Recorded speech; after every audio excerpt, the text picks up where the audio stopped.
From the McCourtney Institute for Democracy at Penn State University, I'm Chris Beam. I'm Candace Watt-Smith. I'm Jenna Spinelli, and welcome to Democracy Works. And this week we are going to be talking about redistricting. And our guest is David Daley, who is the author of the book Unrigged: How Americans Are Battling Back to Save Democracy. And it might seem a little odd to be talking about redistricting in the midst of everything else that is going on in our politics right now. But as I think you'll hear in the interview, there is actually a connection between gerrymandering and some of the bigger questions about the future of our politics and what type of politicians we'll have. Yeah, even in a normal political environment, this would be what everybody would be talking about, right? Because this is kind of the next big thing coming down the pike. So just to also reiterate the kind of chaos that we are all experiencing, I think one of the things that's going to be really important about David Daley's book is that it really helps us to orients us both towards the states, which is where a lot of the voting power comes from in rules and laws. And it also orients us to the possible that there are people who are working every day tirelessly to do something about the things that they think are wrong with our democracy and who gets the vote and who want to try to expand the franchise, sometimes up against their own representatives who are often trying to exclude more people, exclude more Americans. Yeah, I think that's a good point. I also think it helps us to see that these issues, these separations, these points of contention go pretty far down. And they're not limited to what you hear on your average cable TV talk show. So we've talked about gerrymandering on this podcast before, and I don't want to get into too much detail, but just to set a little bit of the table for why we're talking about this now.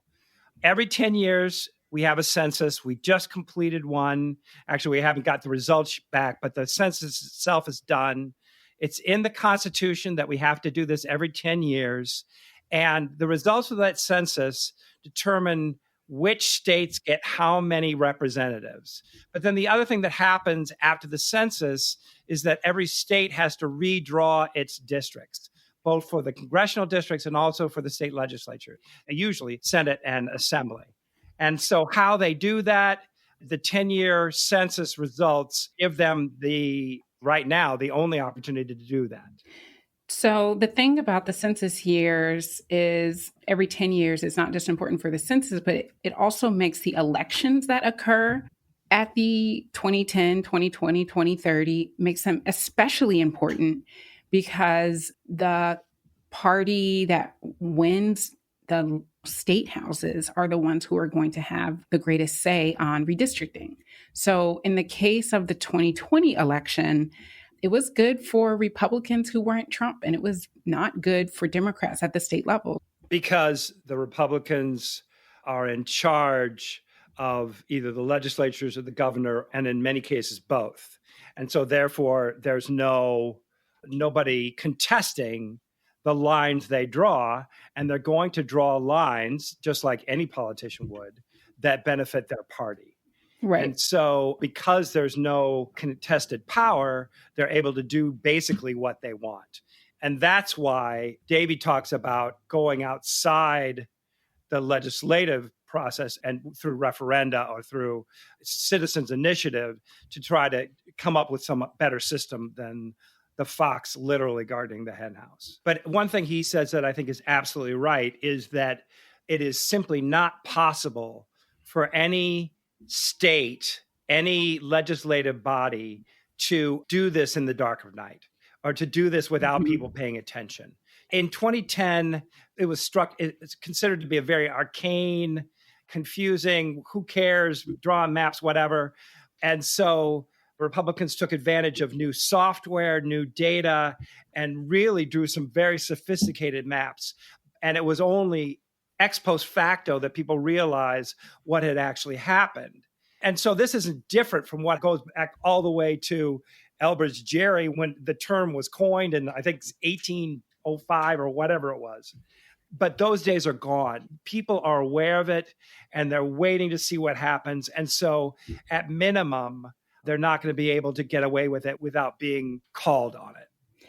There are recourses. It's not really apparent in some places, in some ways.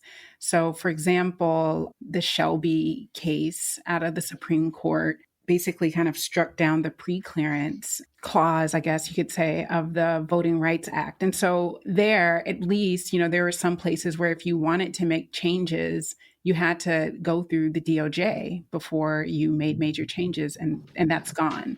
And so on the one hand, I do think that it's really important that people are going to be paying more attention to these redistricting and voting rule changes over the course of the next several years. But we also have to keep in mind that it's going to be important. And now I'm talking on the other side of my mouth because I'm usually like local, to see what Congress does about whether they are willing to implement a new Voting Rights Act that could potentially prevent some of these really egregious forms of voter dilution. There are some interesting dynamics here between people and politicians, between states and the federal government and the courts. So let's go to the interview with Dave Daley.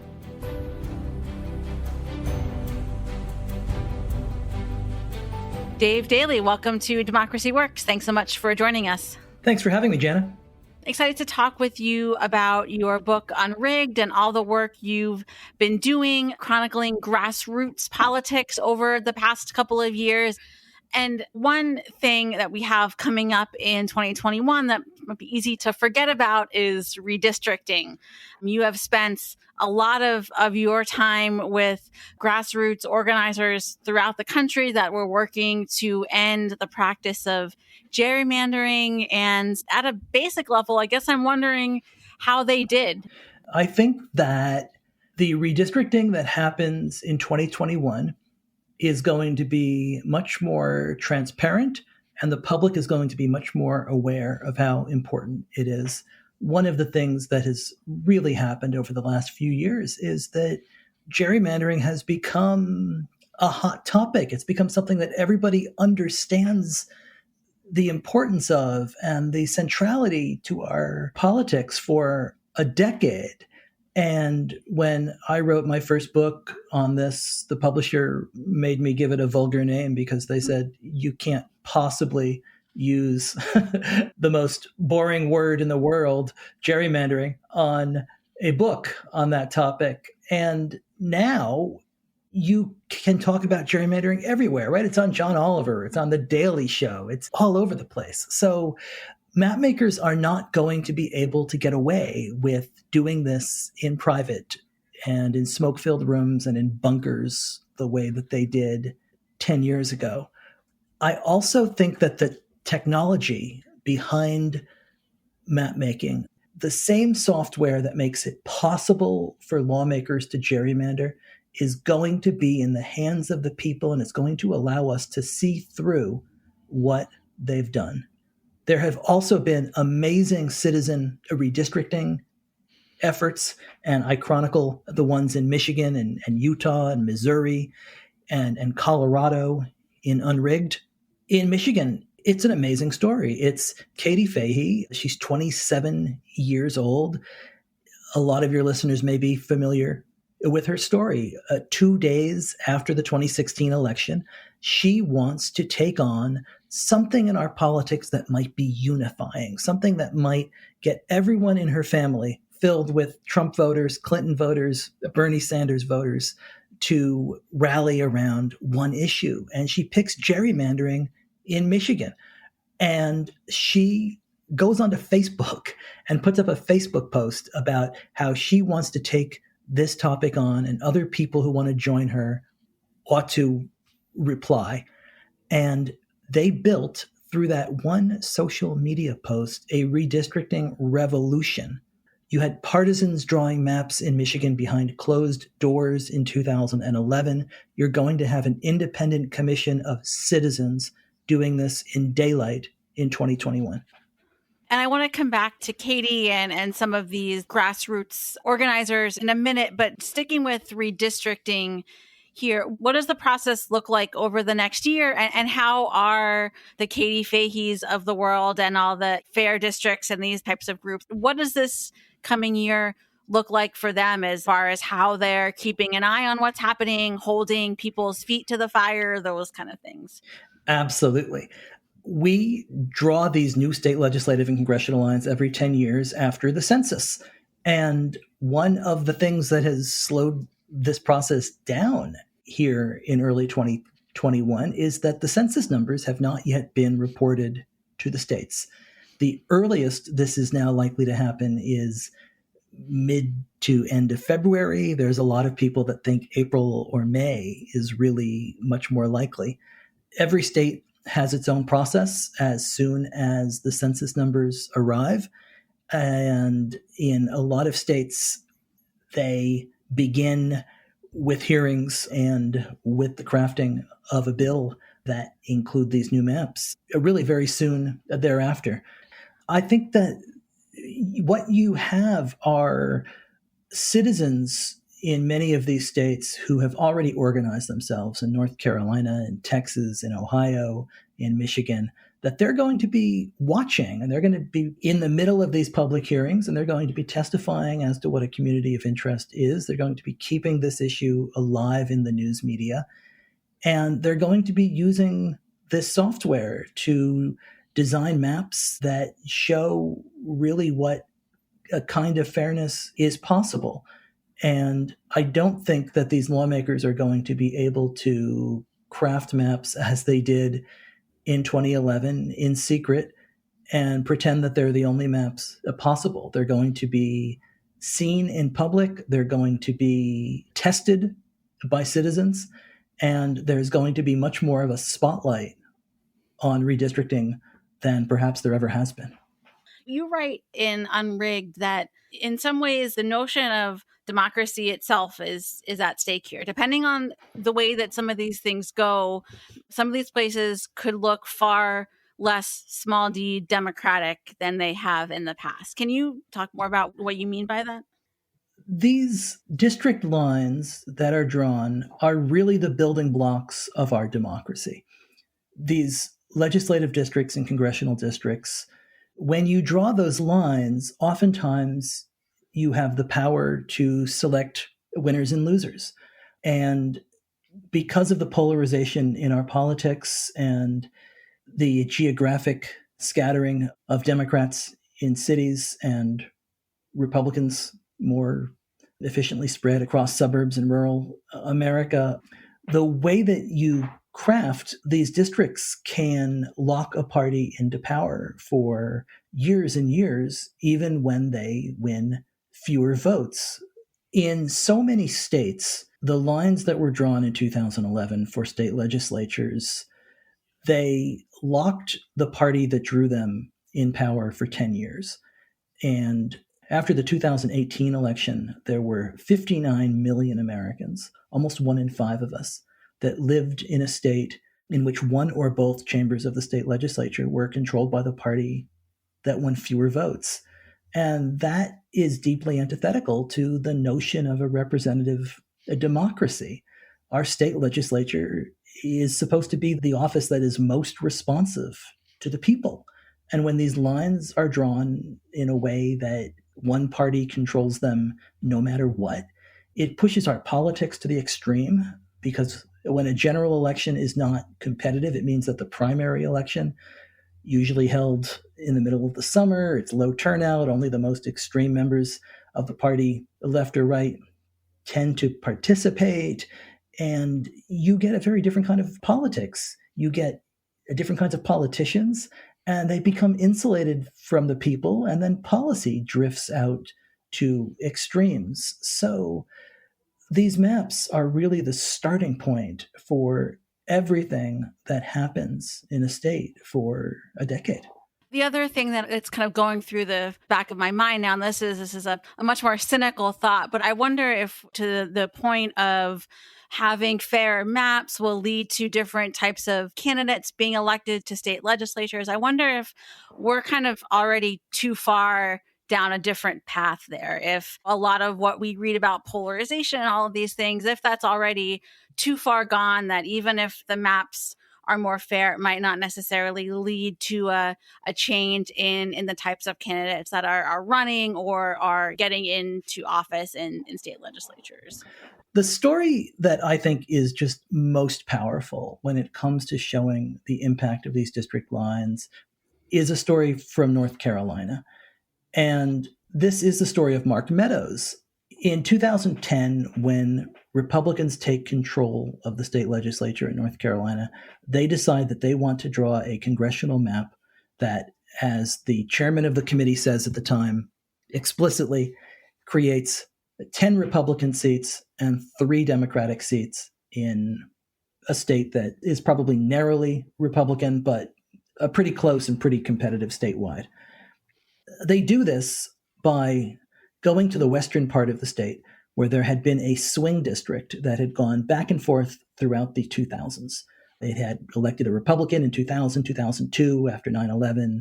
By 2006, as public dissatisfaction sours over the Gulf War and the economy, it elects a Democrat, a conservative Democrat named Heath Shuler, who many football fans will remember as a quarterback with the Washington football team.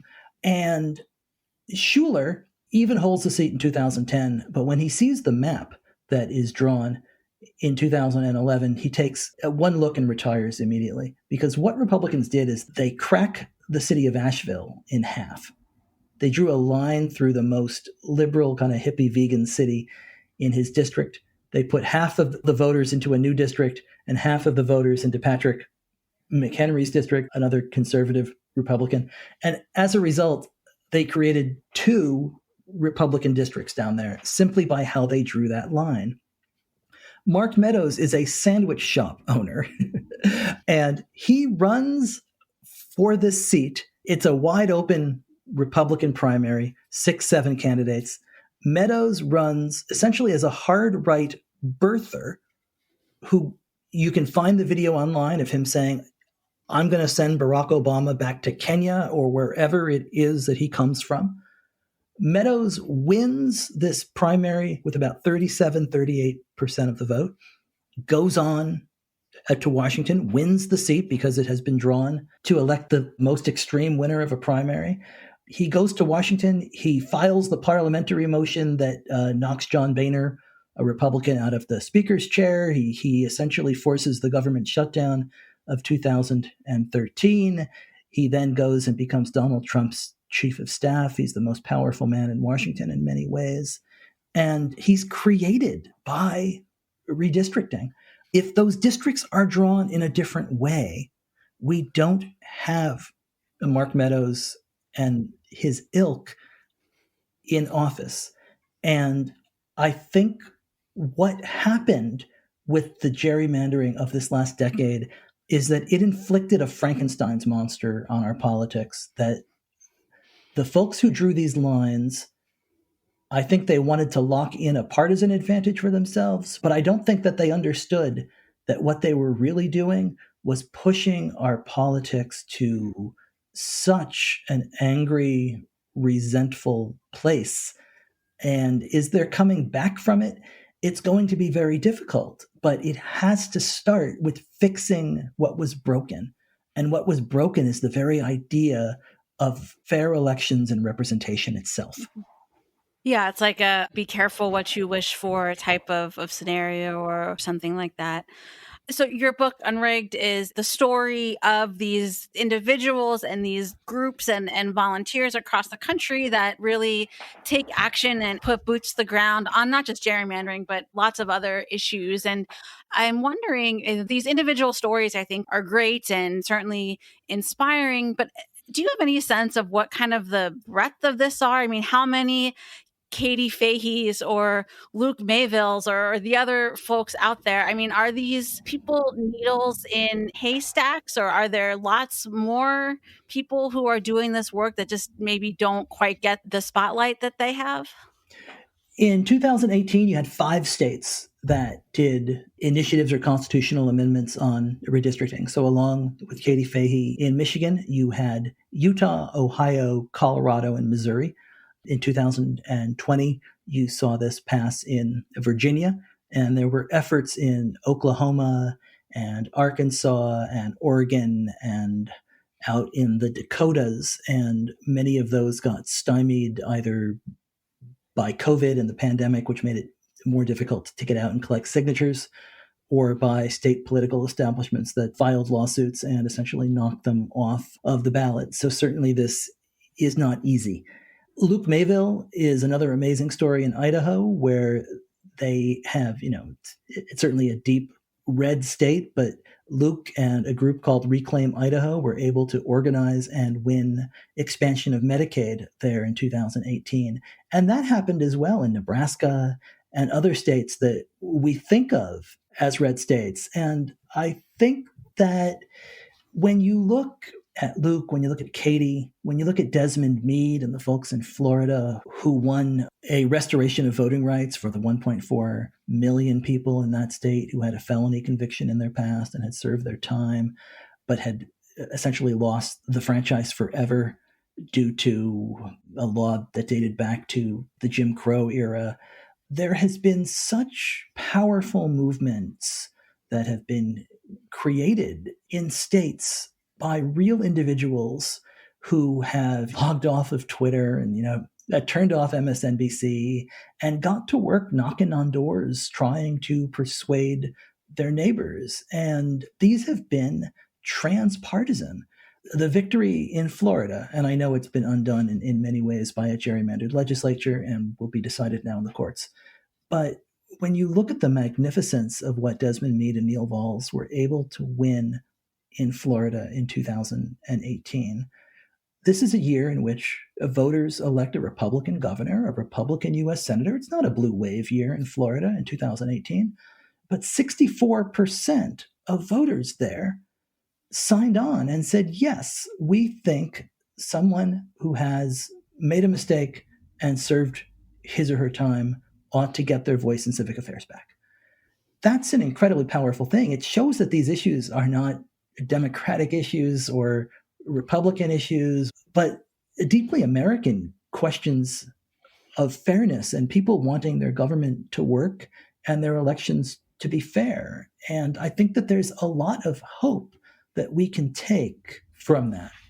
So what becomes of these movements, these coalitions now? I mean, in some places, the ballot measures have passed and it seems maybe at least on its face that their work is done. Are they looking to move on to another issue, or are there still other parts of things like Medicare expansion, like redistricting, like felony disenfranchisement in Florida? Are there other parts of those issues that they're focusing on, or are they looking to move their energies elsewhere? I think you've got your finger on the most important question, which has been that all of these initiatives, while they have won and been successful, have run into opposition from legislatures in these states and politicians who feel like they're insulated from the public and who have tried to block them or slow them down in the actual enactment phase. So one of the really important lessons that I think people have learned is that a victory is never complete and it's never over.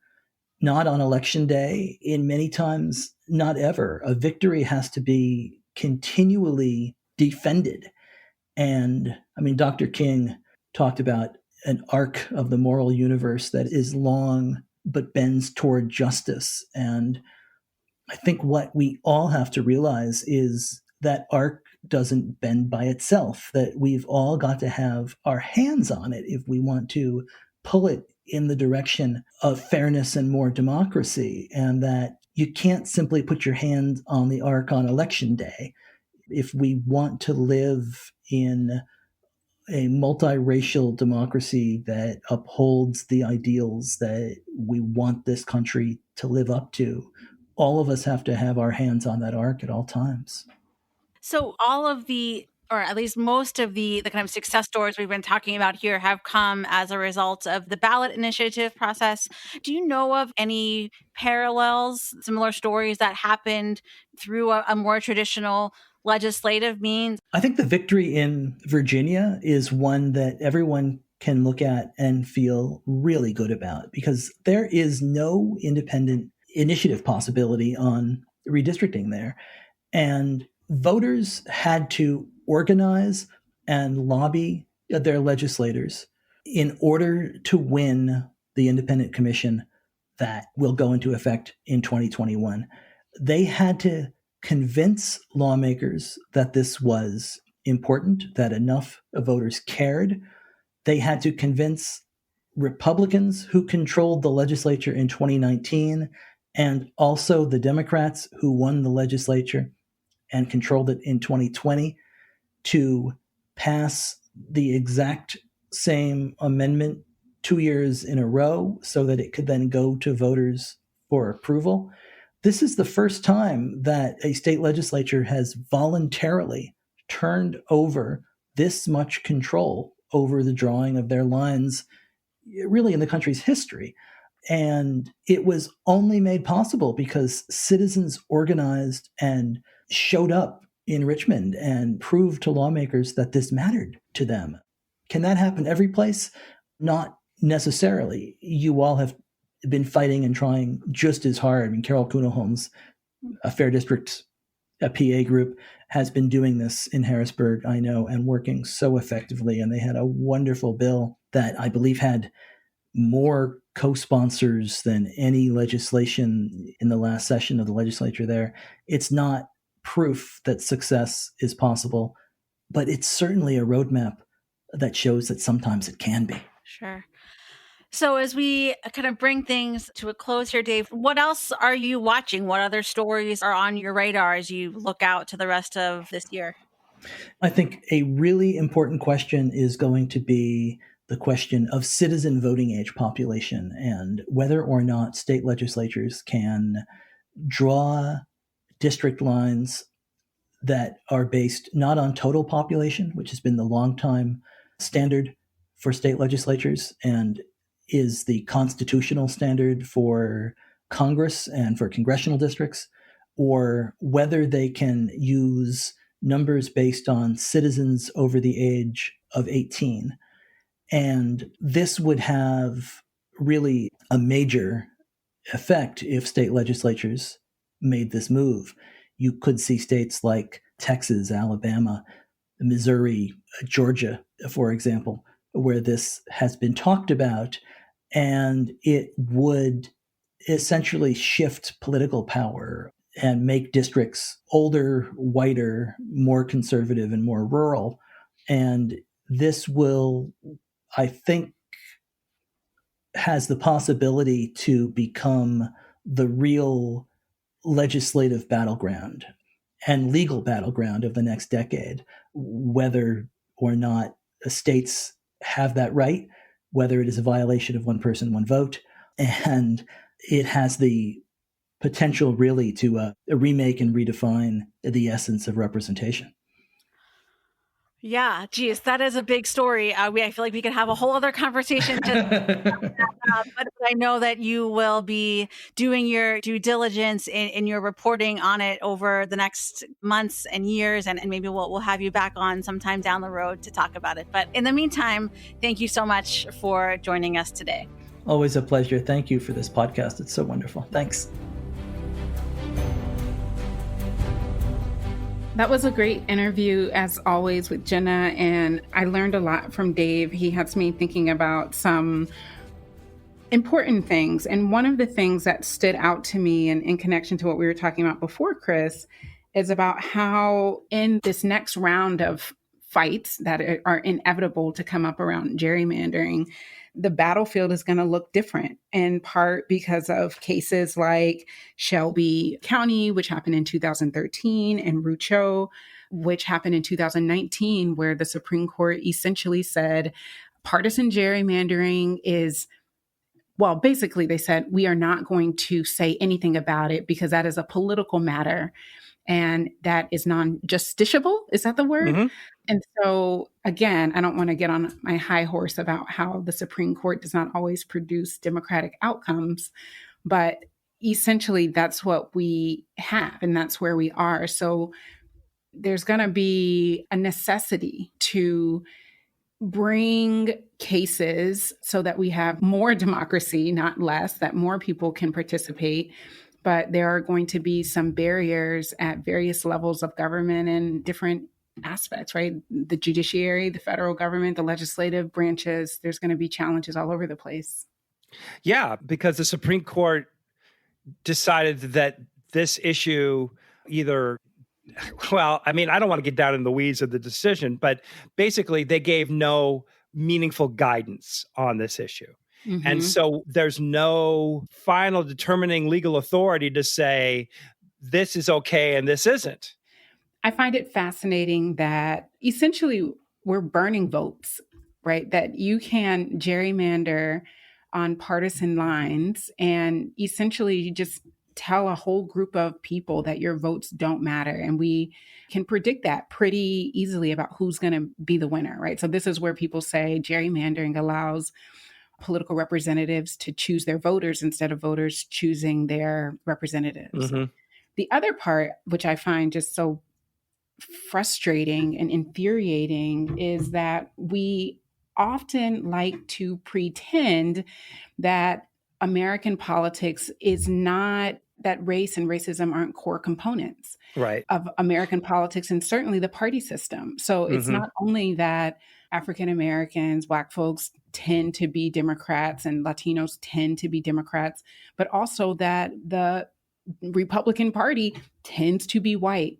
So to try to make a distinction, yeah, of course there's a distinction between partisanship and race, but either way, gerrymandering on either serves to dilute the votes of a large proportion of citizens. And it's wrong. It's wrong on either way. And so I find it, I just don't understand. Actually, I do understand because John Roberts hates voting. So, send your email to Candace Wattsmith. Well, he does. I mean, yeah, I don't disagree with you. But here is the problem I have, and I don't know what to do with it. When you're redrawing districts, there are a series of objectives, of values, of outcomes that you're looking for. And once you've done it, once you kind of tried your hand at it, you quickly come to realize that it is as much art as science. There is no obvious, straightforward, oh, well, this is clearly what should happen, right? In terms of drawing lines, because you're balancing things like constituency groups and geography and population sizes and fairness, right? And to get all these things to go together is difficult, even for the most fair-minded of us. Maybe I'm saying the same thing, but in a different way, Chris, is that we do live in a highly segregated country. And so one of the things that we're seeing, the reasons why we're seeing Donald Duck slapping Goofy or whatever, or we're seeing these crazy districts is because the effort is to either pack districts where you're just putting a whole bunch of people who are just alike in a district, and then you're wasting their votes because then they're going to be surrounded by people who are totally different. And when their representative gets to the legislator, they are not going to have any place to have coalition. Or you're slicing them, you're cracking them so that, yeah, you know that we tend to have racially segregated neighborhoods, and then you crack them so that they have no power at all. So there is a fine balance. And the fact of the matter is that if people can use all of the big data and census data and every magazine that you've ever read and all of the websites to figure out what you do to create districts that are completely unfair, then that means that you can use that same information to create good, fair, competitive districts. I think that we have to keep our mind that there is a possibility of reform. There's a possibility of doing good. And, and it has happened, right? And that's what Dave's book shows too. He provides plenty of models where people are just, using technology and social media for good, that they're getting their boots on the ground to bring people together. But my argument would be, and this is actually something that Dave says in his book, is that he thinks that gerrymandering is one aspect of this broader trend in American society where red states are becoming less democratic and blue states are becoming more democratic.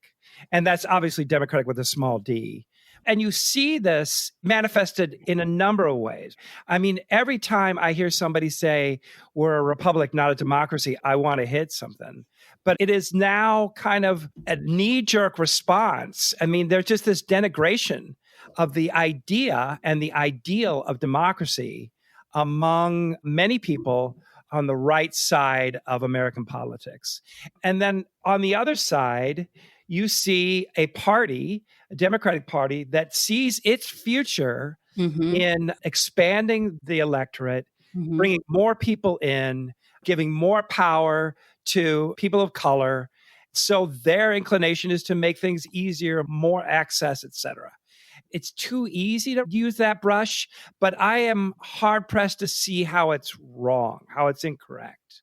Yeah, I mean, I'm from North Carolina. That's a place where the demographics are changing, and Republicans in that place have really entrenched power. I can't remember after which election that they made these efforts to reduce the power of the governor, which was a Democrat. So, Wisconsin, where I'm from, did the same thing. Okay. So, Chris, I think, you know what? I want to leave you on the dark side. And I think that these issues are really tough. They're really hard. And the moment that we're living in now makes it seem like things are going to get worse. And maybe they will. But I think that what Dave's book shows us and gives models for is that there are different ways that we can do this, and that there are citizens that are really pushing for and being successful in some cases for producing and requiring and forcing, demanding change, and they're getting that. No, I think that's absolutely correct. And I also think that there are anti, or at least significantly less democratic elements of the American political system. We've talked about them. The Electoral College and Senate, the two senators from each state, it makes a wildly undemocratic representation of the popular will. But there are mechanisms by which you can change the way that district lines are drawn in your state. And there are ways to make them more fair. And so if you're looking for a lever, an issue around which to focus your energy, Dave's book does a really good job of showing you why this is the issue. And really, given the census, now is the time. So anyway, I mean, I think that's a pretty good note to end on. Thanks to Dave Daley and Jenna for a really good interview. And thanks, Candace, for yet another really interesting conversation. I'm Chris Beam. I'm Candace Watt-Smith. Thanks for listening.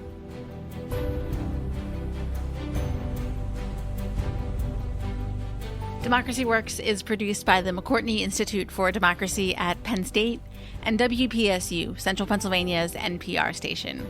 Our editors are Mark Stitzer, Jen Bortz, and Chris Kugler, and additional support comes from WPSU's Andy Grant, Emily Reddy, Chris Allen, and Craig Johnson. If you enjoyed what you heard today, please consider leaving us a rating and a review in Apple Podcasts or wherever you get your podcasts. Thanks for listening, and we'll see you next week.